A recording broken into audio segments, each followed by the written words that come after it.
I'm a motherfucking monster, vampire, hobgoblin. Better watch out when I'm mobbing, cause I go bump in the middle of the night. Bump in the middle of the night. I'm a motherfucking monster, vampire, hobgoblin. Better watch out when I'm mobbing, cause I go bump in the middle of the night.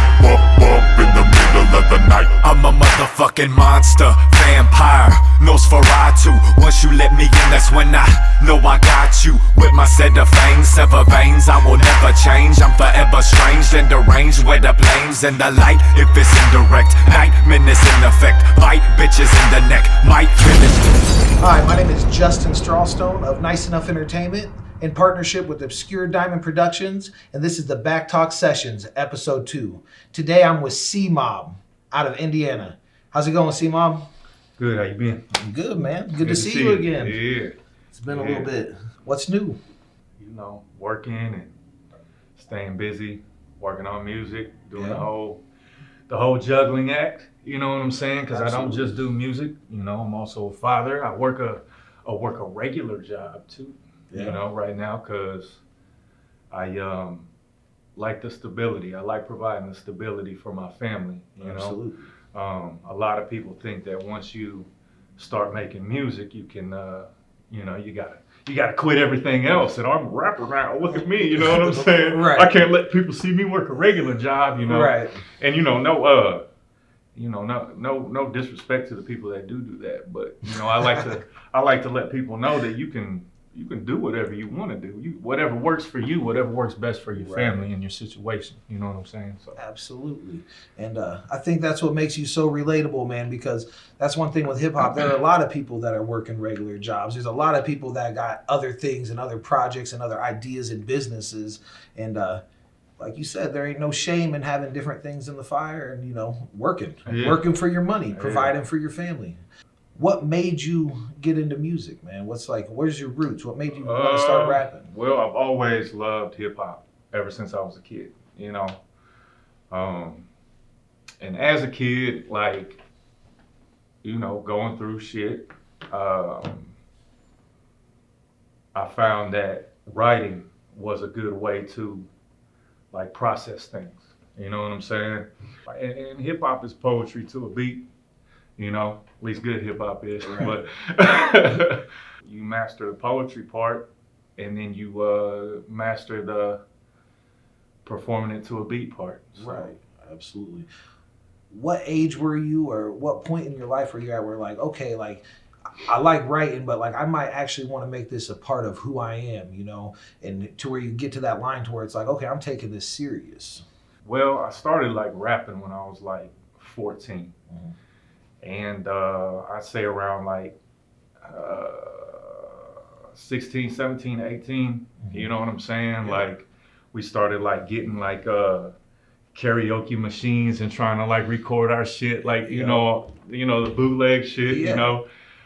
So like hearing how you sound over beat and shit like that, progressively, you know, kept leveling it up after that. So that's what's up, man. So like, obviously, we both work and live in a genre that has a lot of young people. And you were involved as a young person yourself. What kind of like perspective does that give you as a grown working man working in the same venue as, you know, sometimes kids 16 and up? I like it. I like being older now. Hip hop is a relatively young genre. You know what I'm saying? And for a long time, it was thought that you had to, if you were gonna make it, you had to still be young in order to make it. A lot of artists have proved that wrong, you know, tech and just, I mean, there's still so much longevity in hip hop. Like 40-year-olds, 50-year-olds there's still veterans out there making great music.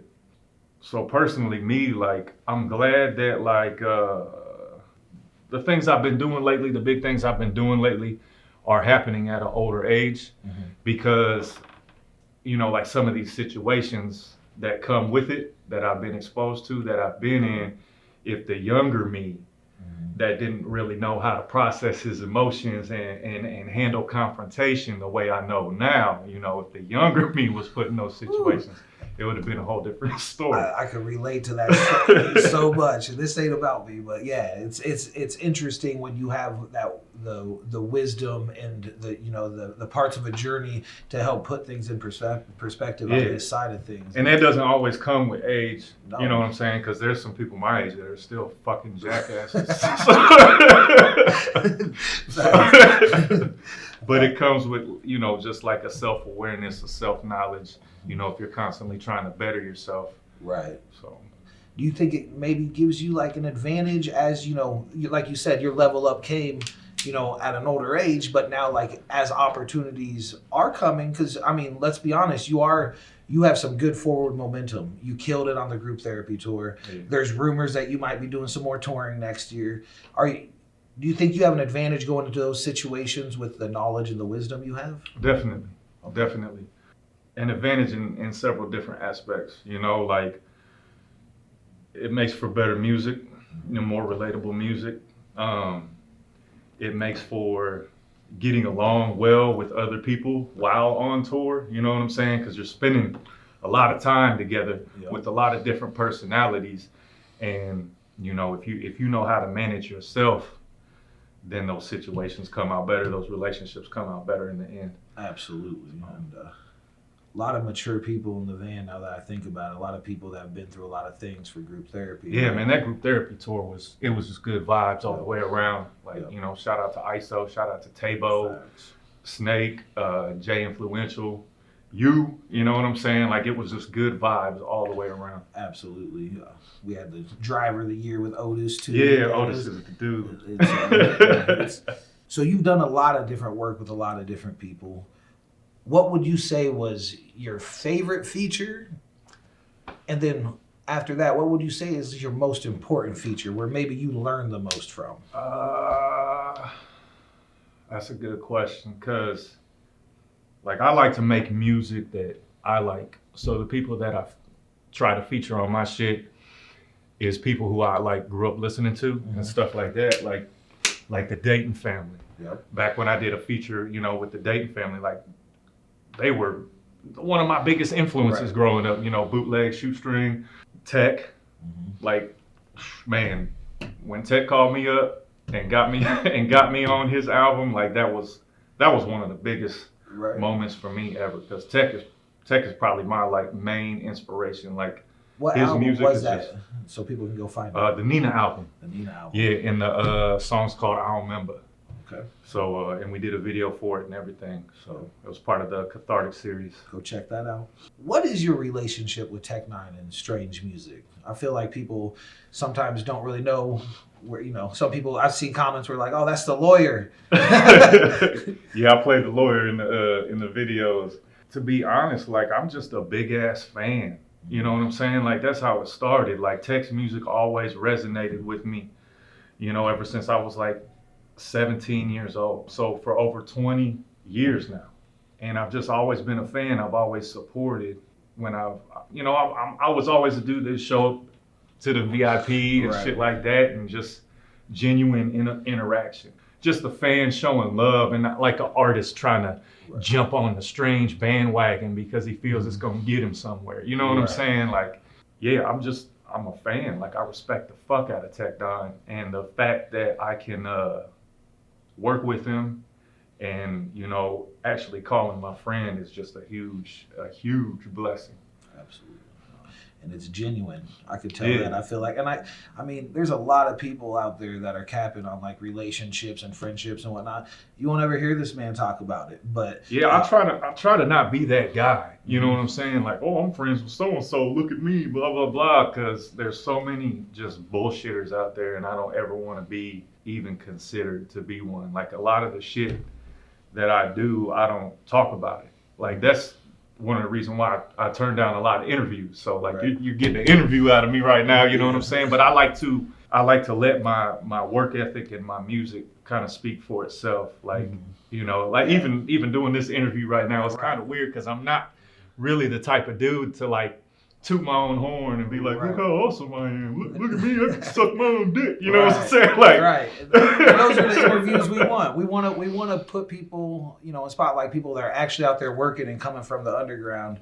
And I mean, that's why you were an obvious choice, you know, moving forward. And, you know, plus I just got a lot of personal respect for you. You know, I've seen the way you treat other artists. I've seen the way you move. You don't really fucking ask for anything, but you do hold a standard as a human being. You seem to be extremely grounded, which leads to my next question. What helps you stay so grounded, especially in a genre and in a lifestyle with music that can be stressful and can have a lot of triggers? That's a good question. Meditation? Meditation. I like to jack off. We're 2 for 2 with the jack off comments. Hey, if y'all saw episode 1, you'll understand. Go run it back.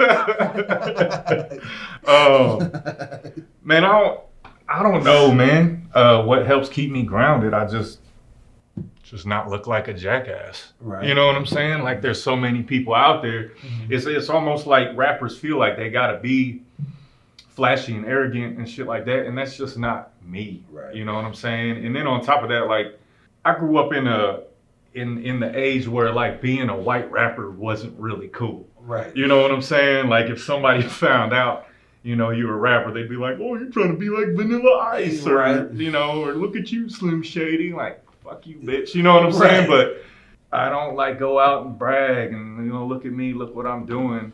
And plus, you see so many people that do all talk and no action. You know what I'm saying? All talk and no product. Yeah. You know, I like to just...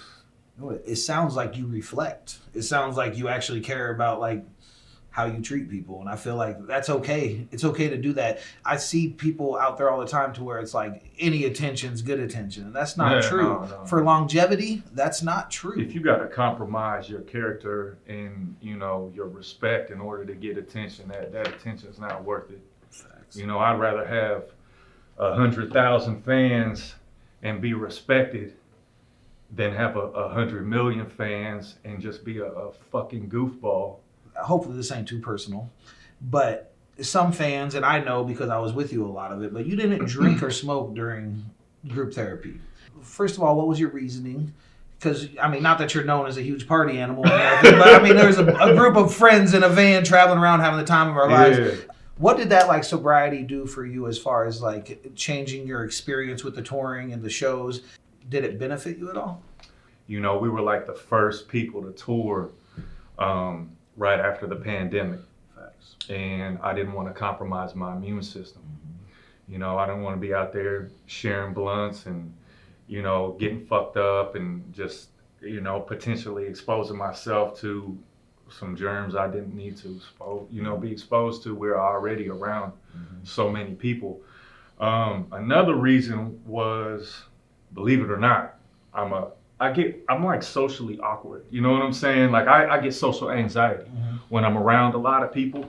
And I used to, like, as soon as I get to the show, time to drink. You know what I'm saying? Time to drink away the anxiety.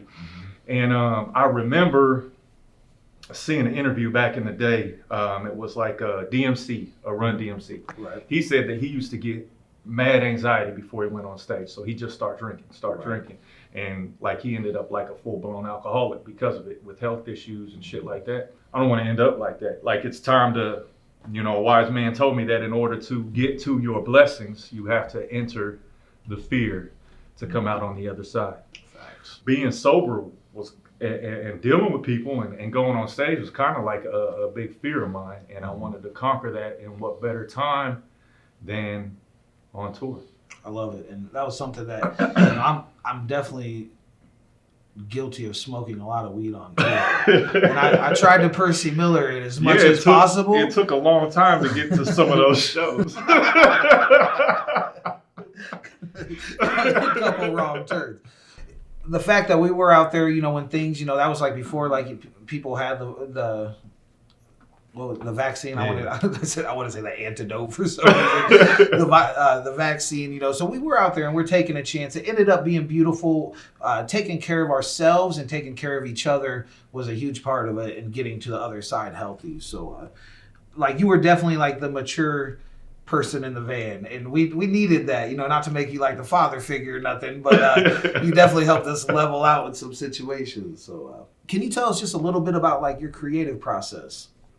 When it comes to me, it comes to me. I try to not force it. You know, I try to not force writing, because when you force it, it kind of seems manufactured, like it's not genuine. You just got to let it flow. Like a lot of my albums, believe it or not, a lot of my songs I wrote when I was at work, out doing repos, like driving around the repo truck. Like I would have a beat playing on my phone, and I'd be like using my voice notes and shit, you know what I'm saying? Yeah. I've been a lot busier at work lately, so I haven't really been able to do it like that, and that's been kind of stressful. Yeah, you just gotta let it come organically. That'd probably be the best answer, the best advice I could give for that. While we're on that subject, where's your creative process bringing you right now? What are you working on? What do you have coming up? Well, right now I'm working on finishing up this album called Lazarus Pit. Okay. I've been working on this motherfucker for way too long, to be honest. It's been kind of frustrating me, but there's been a lot of shit that has kind of pushed it back. You know, the pandemic and just the craziness of everything lately, and the busyness of everything lately. I've had a lot happen and go on this year. You know, like I've had extreme highs and just like hellish lows this year. You know what I'm saying?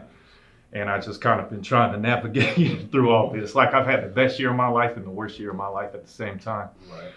But it will make for good music in the future. You know, I try not to post about my lows on social media, because somebody always show up like, write a song about it. And it's like, cool, yeah, I'll use all the shit I'm going through right now. Let me entertain you with my misery, motherfucker. But you know, and I get that people are fans and they want to be encouraging and they want to support your craft, but the way some people come across, where they're just like, this ain't the time for that. Relax. My creative process right now is just I'm just really going with the flow. That's what's up, man. I know. But Lazarus Pit will be coming soon. I don't release shit until it matches the vision in my head.